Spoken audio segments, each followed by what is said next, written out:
The force was very much in the national spotlight earlier this year during the huge and high-profile operation to try to find Nicola Bulley.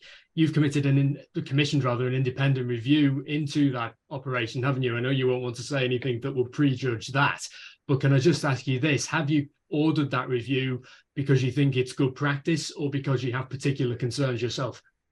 I think for me, thoughts remain with Nicola's family and her friends, but what is an absolutely tragic time. And every single step of the way that we're going with this review, family liaison officers are in place, and we're making sure that we do it with as much sensitivity to them as possible. And the reason that we've commissioned the review is because, yes, it is good practice when such a major story has come out and there's been such public concern to address that public concern and ask the questions and get somebody independent to come in.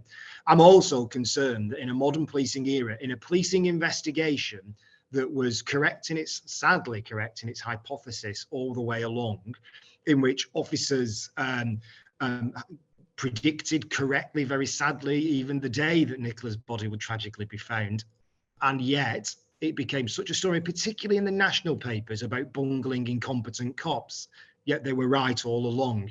So how did the police lose control of that narrative? And I'm grateful to outlets like the Lancashire Post, BBC Radio Lancashire, Lancashire Telegraph, Blackpool Gazette, all who were very measured and sensible in their reporting and listened to what the police were saying. But that wasn't the case with a lot of the national newspapers. And then this became an internationalized, sensationalized story. And TikTok in particular, and online amateur detectives pushing conspiracy theories out, which resulted in vile abuse towards Nicola's family and friends. How did that get so out of hand? And that is one of the clear work streams for the review of the College of Policing. The criticism that was aimed at the force wasn't just directed at the confidence that they had in their hypothesis about what sadly proved prescient had actually happened to Nicola Bulley. It was also about the release of sensitive information about her, wasn't it? Was there any point during that investigation that you felt uncomfortable or had pause for thought?